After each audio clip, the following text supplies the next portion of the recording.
അറിഞ്ഞു വിവരം. അപ്പോൾ അത് പരിഹരിക്കപ്പെടേണ്ടതാണ്, ഞാൻ എന്തായാലും ഇടപെടുന്നുണ്ടെന്ന് പറഞ്ഞു. അങ്ങനെ അത് കഴിഞ്ഞ് അപ്പോൾ ഞാൻ ചെയർമാനോട് പറഞ്ഞു. ചെയർമാൻ പറഞ്ഞു നമുക്കൊന്ന് വേഗം ഇടപെടാമെന്ന് പറഞ്ഞു.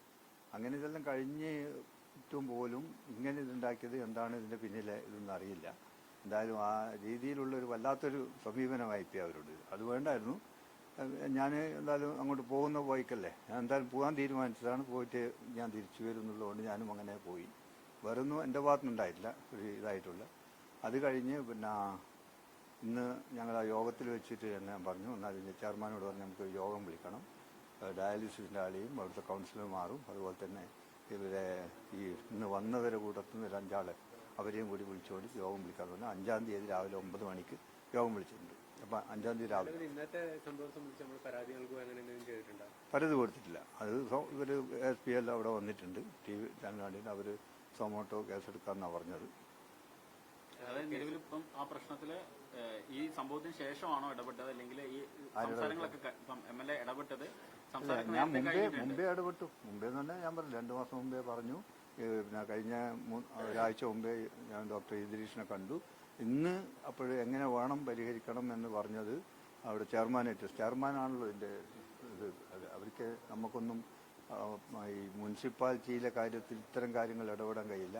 പക്ഷെ അതേസമയം ചെയർമാനുമായിട്ട് വിളിച്ച് ചോദിച്ച് ചെയർമാൻ എന്തൊക്കെയാണ് പിന്നെ ചെയർമാനോട് അങ്ങോട്ട് പറയാം, നമുക്ക് നിങ്ങളിങ്ങനെ ചെയ്യണം എന്നുള്ളത് പറയുക. അങ്ങനെ പറഞ്ഞതിൻ്റെ അടിസ്ഥാനത്തിലാണ് 5-ാം തീയതി രാവിലെ 9 മണിക്ക് ഡയാലിസിസ് സെൻ്ററിൻ്റെവരും അതുപോലെ തന്നെ ഈ സമരത്തിൽ പങ്കെടുത്തുകൊണ്ടുള്ളവരും അതിൽ നിന്നൊരു 5 അംഗ പ്രതിനിധിയെയും അതോടൊപ്പം തന്നെ അവിടുത്തെ ആ ചുറ്റുപാടുള്ള മുനിസിപ്പൽ കൗൺസിലർമാരും ബന്ധപ്പെട്ട രാഷ്ട്രീയ കക്ഷികളെയും അവിടുത്തെ രാഷ്ട്രീയ പാർട്ടി പ്രതിനിധികളെയും വിളിച്ചിട്ട് ഒരു യോഗം.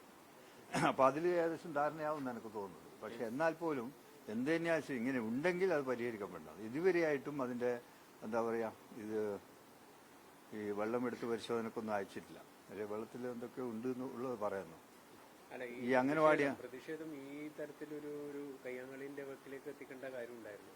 അതെന്താണെന്ന് എനിക്ക് മനസ്സിലായിട്ടില്ല. ഇത്തരത്തിൽ വേണ്ട ഞാൻ എനിക്ക് അറിയുന്ന മുഖങ്ങളല്ലോ, അതുകൊണ്ട് ആ രീതിയിൽ തന്നെ വളരെ ചിരിച്ചുകൊണ്ടാണ് ഞാൻ അങ്ങോട്ട് പോവുകയും ചെയ്യുന്നത്.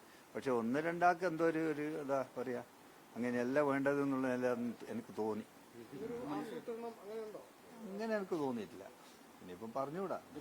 മുന്നോട്ട് പോകാൻ ഉദ്ദേശിക്കുന്നുണ്ട്. സഹകരിക്കോ പോലീസ് കേസെടുത്ത് കഴിഞ്ഞാൽ? അല്ലെങ്കിൽ അല്ല, പോലീസ് കേസെടുത്താൽ സഹകരിക്കണല്ലോ. പോലീസ് കേസെടുത്താൽ എന്ത് തന്നെയാലും നമ്മളോട് ചോദിക്കുമ്പോൾ ഇതൊക്കെ പറയണല്ലോ. കേസ് നടപടികളായിട്ട് മുന്നോട്ട് പോകും. ചില ചാനലുകളുടെ വാർത്ത കണ്ടു, കേസ് പരാതി ഇല്ല, കേസ് കൊടുക്കില്ല. അല്ല, പരാതി ഞാനായിട്ട് കൊടുക്കുന്നില്ല, സൊമോട്ടോ കേസ് എടുക്കുന്നില്ല. അന്നേരം അതുമായിട്ട് സഹകരിക്കും.